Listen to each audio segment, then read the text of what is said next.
6 قسم کے لوگ ایسے ہیں جن کو آپ زکوٰۃ دو گے تو آپ کی زکوٰۃ ادا نہیں ہوگی۔ اس لیے ان 6 قسم کے لوگوں کے بارے میں آپ کو ضرور پتہ ہونا چاہیے۔ سب سے پہلا انسان جسے آپ زکوٰۃ نہیں دے سکتے۔ محترم ناظرین، اس سے پہلے کہ میں ان 6 لوگوں کے بارے میں آپ کو بتاؤں جن کو زکوٰۃ دینا جائز نہیں، آپ ان 6 لوگوں کو زکوٰۃ دے ہی نہیں سکتے۔ میں آپ کو ایک چھوٹا سا مسئلہ بتانا چاہوں گی، پھر اس کے بعد ان 6 لوگوں کو 1 بائی 1 کر کے ذکر کیا جائے گا۔ جمعہ کا دن بڑی جامع مسجد، خطبے سے پہلے یا بعد امام صاحب اعلان کرتے ہیں کہ مسجد کی تعمیر، مرمت، بجلی کے بل یا توسیع کے لیے چندہ درکار ہے۔ لوگ جذبے میں آ کر جیب سے رقم نکالتے ہیں اور بعض حضرات نیت کر لیتے ہیں کہ یہی میری زکوٰۃ ہے۔ یہاں ایک بنیادی شرعی نقطہ سمجھنا بہت ضروری ہے۔ قرآن مجید میں زکوٰۃ کے مصارف واضح کر دیے گئے ہیں اور فقہ امت کی تصریح کے مطابق مسجد کی تعمیر یا اس کے اخراجات ان مصارف میں شامل نہیں۔ زکوٰۃ کی ادائیگی کے لیے شرط ہے کہ مال کسی مستحق فرد کی ملکیت میں دیا جائے۔ مسجد ایک عمارت ہے، کوئی فرد مستحق نہیں، اس لیے مسجد کی اینٹ، سیمنٹ، پنکھے یا قالین پر زکوٰۃ خرچ کرنے سے فریضہ ادا نہیں ہوتا۔ البتہ یہ بات بھی واضح رہے کہ مسجد پر چندہ دینا بے حد اجر و ثواب کا کام ہے۔ نبی کریم صلی اللہ علیہ وآلہ وسلم نے فرمایا، جس نے اللہ کے لیے مسجد بنائی، اللہ اس کے لیے جنت میں گھر بنائے گا۔ لہٰذا مسجد کے لیے عام صدقہ، عطیہ یا چندہ دینا یقیناً باعث ثواب ہے۔ اگر کسی نے زکوٰۃ کی نیت سے رقم مسجد میں دے دی تو اسے انشاءاللہ صدقے کا ثواب ضرور ملے گا، لیکن زکوٰۃ کا فرض دوبارہ ادا کرنا ہوگا کیونکہ مصرف درست نہیں تھا۔ ہاں، اگر مسجد کے ساتھ مدرسہ قائم ہے جہاں مستحق طلبہ و طالبات قرآن و حدیث کی تعلیم حاصل کر رہے ہیں اور وہ واقعی صاحب نصاب نہیں تو انہیں زکوٰۃ دی جا سکتی ہے۔ اسی طرح اساتذہ اگر شرعاً مستحق ہوں تو ان کی تنخواہوں کے لیے زکوٰۃ استعمال ہو سکتی ہے۔ شرط یہ ہے کہ رقم باقاعدہ ان کی ملکیت میں دی جائے۔ اس لیے ہمیں چاہیے کہ جذبات کے ساتھ علم کو بھی ساتھ رکھیں، مسجد کو چندہ دیں، دل کھول کر دیں، مگر زکوٰۃ صرف وہاں دیں جہاں شریعت نے اجازت دی ہے۔ محترم ناظرین، زکوٰۃ ایک مال عبادت نہیں بلکہ یہ ایمان کی سچائی کا امتحان بھی ہے۔ یہ مال کی طہارت ہے، یہ دل کی پاکیزگی ہے۔ قرآن مجید میں اللہ تعالیٰ نے بیان کیا ہے، انما الصدقات للفقراء والمساکین، یعنی زکوٰۃ ہر شخص کو دینا جائز نہیں۔ اس کا مطلب یہ ہے کہ زکوٰۃ دینا جتنا ضروری ہے، صحیح جگہ دینا اس سے بھی زیادہ ضروری ہے۔ نبی کریم صلی اللہ علیہ وآلہ وسلم نے فرمایا، اللہ پاک ہے اور پاک چیز ہی قبول فرماتا ہے۔ اگر مال صحیح مصرف میں نہ دیا جائے تو وہ عبادت قبولیت کے معیار پر پوری نہیں اترتی۔ اسی لیے فقہائے کرام نے بڑی وضاحت کے ساتھ ان لوگوں کی فہرست بیان کی ہے جنہیں زکوٰۃ دینا جائز نہیں، چاہے وہ رشتہ دار ہی کیوں نہ ہو۔ بسا اوقات انسان جذبات میں آ کر قریبی لوگوں کو زکوٰۃ دے دیتا ہے، مگر شریعت کا اصول جذبات پر نہیں بلکہ احکام الہی پر قائم ہے۔ پہلا طبقہ وہ ہے جن سے ہم پیدا ہوئے، یعنی والدین، اور اوپر کے تمام اصول، باپ، ماں، دادا دادی، نانا نانی اور ان سے اوپر تک، ان کو زکوٰۃ نہیں دی جا سکتی۔ اس کی بنیادی وجہ یہ ہے کہ ان کا نان و نفقہ اولاد پر فرض ہے۔ اگر وہ محتاج ہوں تو ان کی کفالت کرنا اولاد کی ذمہ داری ہے، نہ کہ زکوٰۃ کے ذریعے اس ذمہ داری سے نکلنا۔ فقہ حنفی میں اس مسئلے پر واضح تصریح موجود ہے کہ اصول کو زکوٰۃ دینا جائز نہیں۔ اس میں حکمت یہ ہے کہ زکوٰۃ فریضہ ہے، جبکہ والدین کی خدمت اور کفالت ایک مستقل شرعی ذمہ داری ہے جسے زکوٰۃ سے بدل نہیں سکتے۔ دوسرا طبقہ وہ ہے جو ہم سے پیدا ہوئے، یعنی اولاد اور ان کی اولاد، بیٹا بیٹی، پوتا پوتی، نواسا نواسی، ان سب کو بھی زکوٰۃ نہیں دی جا سکتی۔ وجہ وہی ہے کہ ان کا خرچ باپ پر لازم ہے۔ اگر بیٹا غریب ہو تو اس کی مدد کرنا باپ کی ذمہ داری ہے، نہ کہ زکوٰۃ دے کر فرض سے سبکدوش ہو جانا۔ یہی حکم پوتے پوتیوں تک جاری رہتا ہے۔ فقہا اسے فروغ کہتے ہیں اور اصول و فروغ کو زکوٰۃ دینے کی ممانعت پر امت کا اجماع ہے۔ تیسرا مسئلہ میاں بیوی کا ہے۔ شوہر اپنی بیوی کو اور بیوی اپنے شوہر کو زکوٰۃ نہیں دے سکتی۔ اس کی وجہ بھی مالی ذمہ داری کا نظام ہے۔ شوہر پر بیوی کا نفقہ فرض ہے، لہٰذا وہ اسے زکوٰۃ نہیں دے سکتا۔ بیوی اگر مالدار ہو تو وہ شوہر کو زکوٰۃ نہیں دے سکتی، کیونکہ ازدواجی رشتہ میں مال کی ایک نوع کی شراکت اور نفقہ کی ذمہ داری موجود ہوتی ہے۔ البتہ بعض فقہی مذاہب میں بیوی کا شوہر کو زکوٰۃ دینا مخصوص صورتوں میں جائز قرار دیا گیا ہے، مگر احناف کے نزدیک احتیاط یہی ہے کہ نہ دی جائے۔ چوتھا طبقہ امیر کا ہے۔ امیر سے مراد وہ شخص جو صاحب نصاب ہو۔ نصاب کی مقدار چاندی کے اعتبار سے 52.5 تولے یعنی تقریباً 612 گرام ہے۔ اگر کسی کے پاس اتنا مال ہو، خواہ وہ نقدی کی صورت میں ہو، بینک بیلنس کی شکل میں ہو، سونا چاندی کی صورت میں ہو یا تجارت کے مال کی شکل میں ہو، تو وہ صاحب نصاب ہے اور اسے زکوٰۃ دینا جائز نہیں۔ زکوٰۃ کا اصل مصرف وہ ہے جو محتاج اور فقیر ہو۔ پانچواں مسئلہ غیر مسلم کا ہے۔ زکوٰۃ ایک خالص اسلامی عبادت ہے۔ اس کا مصرف بھی شریعت نے مسلمانوں میں محدود کیا ہے۔ فقہائے کرام کی اکثریت کے نزدیک غیر مسلم کو زکوٰۃ دینا جائز نہیں، کیونکہ قرآن نے مصارف کو مسلمانوں تک محدود کیا ہے۔ ہاں، نفلی صدقہ خیرات اور انسانی ہمدردی کی بنیاد پر مدد کرنا جائز ہے، بلکہ باعث اجر ہے۔ چھٹا طبقہ سادات کا ہے، یعنی وہ لوگ جو نبی کریم صلی اللہ علیہ وآلہ وسلم کی اولاد میں سے ہوں۔ حدیث میں آیا ہے کہ صدقات آل محمد کے لیے جائز نہیں، اس لیے سید کو زکوٰۃ نہیں دی جا سکتی۔ البتہ بعض رشتہ دار ایسے ہیں جنہیں زکوٰۃ دینا نہ صرف جائز بلکہ دوہرا اجر ہے، جیسے سسر، ساس، سالہ، سالی، دیور، خالہ، ماموں، چچا، چچی، پھپھی، شرط یہ کہ وہ مستحق ہوں اور صاحب نصاب نہ ہوں۔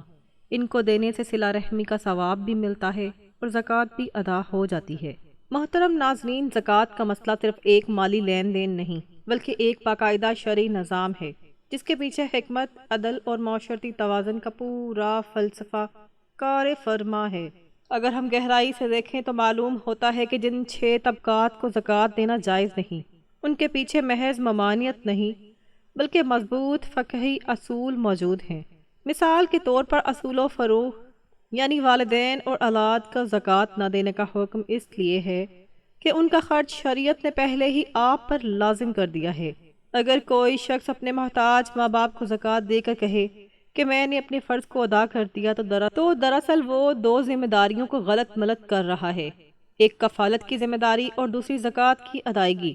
امام سرخسی رحمۃ اللہ علیہ نے المسعود میں اصول واضح کیا کہ جس کا نفقہ آپ پر واجب ہو اسے زکوٰۃ نہیں دی جا سکتی، کیونکہ زکوٰۃ کا مقصد مال کو اپنے دائرۂ ذمہ داری سے نکال کر مستحق تک پہنچانا ہے، نہ کہ اپنی ہی ذمہ داری پوری کرنا۔ اسی طرح میاں بیوی کے باہمی تعلق میں بھی یہی اصول کار فرما ہے۔ شوہر پر بیوی کا نفقہ فرض ہے، جیسا کہ قرآن میں ہے الرجال قوامون علی النساء، یعنی مرد عورتوں کے نگران اور کفیل ہیں۔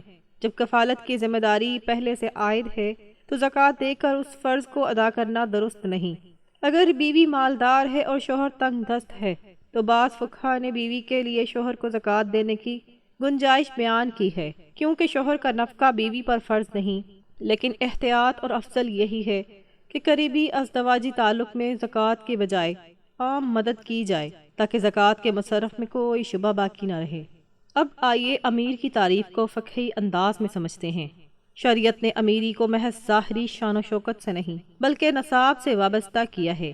اگر کسی شخص کے پاس بنیادی ضروریات یعنی گھر، کپڑے اور روزمرہ استعمال کی اشیاء سے زائد اتنا مال موجود ہو جو 52.5 تولہ چاندی کی قیمت کے برابر ہو تو وہ صاحب نصاب ہے، چاہے وہ رقم بینک اکاؤنٹ میں ہو، کاروباری مال کی شکل میں ہو، سونا چاندی کی صورت میں ہو یا نقدی کی شکل میں۔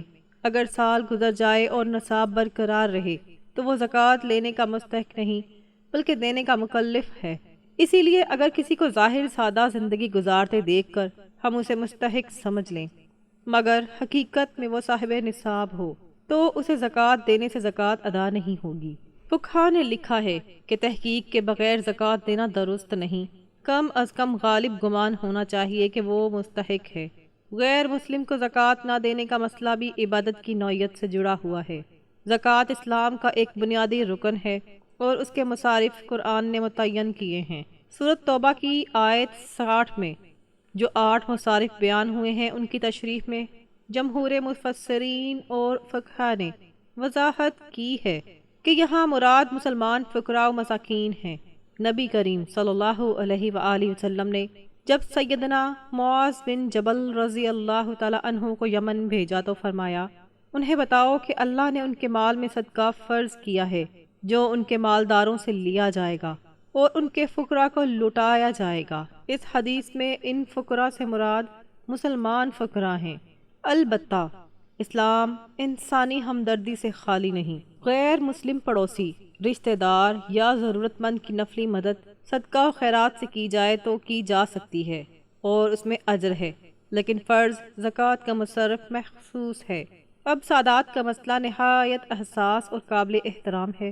سادات وہ ہیں جو حضرت فاطمہ رضی اللہ تعالی عنہ کی اولاد میں سے ہوں۔ احادیث صحیحہ میں واضح الفاظ میں ہے کہ صدقات آل محمد کے لیے حلال نہیں۔ نبی کریم صلی اللہ علیہ وآلہ وسلم نے فرمایا، یہ صدقات لوگوں کی میل کچیل ہیں، یہ محمد اور آل محمد کے لیے جائز نہیں۔ اس کی حکمت علماء نے یہ بیان کی ہے کہ اہل بیت کا مقام بلند رکھا گیا ہے اور ان کی کفالت کے لیے بیت المال اور خمس وغیرہ کا نظام رکھا گیا تھا۔ اس لیے اگر کوئی سید محتاج بھی ہو تو اسے زکوٰۃ نہیں دی جائے گی، بلکہ دیگر ذرائع سے اس کی مدد کی جائے گی۔ اس کے برعکس بعض رشتہ دار ایسے ہیں جنہیں زکوٰۃ دینا افضل ہے، کیونکہ اس میں دوہرا اجر ہے، ایک تو زکوٰۃ کا اور دوسرا صلہ رحمی کا۔ نبی کریم صلی اللہ علیہ وآلہ وسلم نے فرمایا، مسکین کو صدقہ دینا ایک صدقہ ہے اور رشتہ دار کو دینا دوہرا اجر ہے، صدقہ بھی اور صلہ رحمی بھی۔ چنانچہ سسر، ساس، سالہ، سالی، دیور، خالہ، ماموں، چچا چچی، پھپھی اگر یہ صاحب نصاب نہ ہوں اور واقعی مستحق ہوں تو انہیں زکوٰۃ دی جا سکتی ہے، بلکہ پہلے ان کا حق بنتا ہے۔ محترم ناظرین، اب ذرا اس مسئلے کو عملی زندگی کے زاویے سے دیکھتے ہیں، کیونکہ اصل آزمائش وہی ہوتی ہے۔ اکثر لوگ زکوٰۃ نکالتے وقت صرف رقم کے حساب میں محتاط ہوتے ہیں، مگر مصرف کے معاملے میں سستی کر جاتے ہیں۔ یاد رکھیں، زکوٰۃ کی ادائیگی میں نیت کے ساتھ ساتھ درست جگہ خرچ کرنا بھی شرط ہے۔ اگر آپ نے غلط مصرف میں دے دی تو مال نکل گیا مگر فرض ادا نہ ہوا۔ فقہاء کرام نے لکھا ہے کہ اگر بعد میں یقین ہو جائے کہ جسے زکوٰۃ دی وہ صاحب نصاب تھا یا ان میں سے کسی ممنوعہ طبقے میں شامل تھا تو زکوٰۃ دوبارہ ادا کرنا لازم ہوگی۔ اس لیے تحقیق، سوال اور اطمینان ضروری ہے۔ یہ کوئی بدگمانی نہیں بلکہ عبادت کی حفاظت ہے۔ ایک اہم نکتہ یہ بھی ہے کہ بعض لوگ اپنے محتاج والدین یا اولاد کو زکوٰۃ دینے کی نیت اس لیے کرتے ہیں کہ ان پر خرچ کرنا مشکل محسوس ہوتا ہے۔ یہ رویہ خطرناک ہے۔ والدین کی خدمت اور کفالت قرآن کا واضح حکم ہے۔ وَبِالْوَالِدَيْنِ إِحْسَانًا، اگر والدین تنگ دست ہیں تو ان پر خرچ کرنا زکوٰۃ سے بھی بڑھ کر اجر کا باعث ہے، کیونکہ یہ فرض عین ہے۔ اسی طرح اولاد کی کفالت بھی باپ کی ذمہ داری ہے۔ جو شخص اپنی ذمہ داری زکوٰۃ کے ذریعے پوری کرنا چاہتا ہے وہ دراصل عبادت کو سہولت کا ذریعہ بنا رہا ہے، جبکہ عبادت قربانی مانگتی ہے۔ امیر اور صاحب نصاب کی پہچان میں بھی ہمیں جذباتی نہیں بلکہ اصولی ہونا ہوگا۔ بعض لوگ ظاہری سادگی کی وجہ سے خود کو مستحق ظاہر کرتے ہیں، مگر ان کے پاس سونا، پلاٹ، کاروباری مال یا بینک بیلنس نصاب سے زیادہ ہوتا ہے۔ اگر کسی کے پاس 52.5 تولہ چاندی کی قیمت کے برابر مال موجود ہے اور وہ اس کی بنیادی ضروریات سے زائد ہے تو وہ زکوٰۃ لینے کا حقدار نہیں۔ آج کے دور میں چونکہ چاندی کی قیمت نسبتاً کم ہے، اس لیے نصاب کی حد جلد پوری ہو جاتی ہے۔ اس وجہ سے تحقیق اور بھی ضروری ہو گئی ہے۔ اگر شک ہو تو براہ راست پوچھنے کی بجائے کسی معتبر ذریعے سے معلوم کیا جا سکتا ہے۔ غیر مسلم اور سید کے مسئلے میں بھی ہمیں توازن رکھنا چاہیے۔ غیر مسلم پڑوسی اگر بھوکا ہے تو اسلام ہمیں بے حسی کی اجازت نہیں دیتا، لیکن مدد نفلی صدقہ سے کی جائے، زکوٰۃ سے نہیں۔ اسی طرح اگر کوئی سید تنگ دست ہے تو اس کی عزت نفس کا خیال رکھتے ہوئے اسے ہدیہ یا عام مالی تعاون دیا جائے، کیونکہ شریعت نے اس کے لیے زکوٰۃ کو ممنوع قرار دیا ہے۔ ملتے ہیں اگلی ویڈیو میں، تب تک کے لیے اللہ حافظ۔ اللہ ہم سب کا حامی و ناصر ہو۔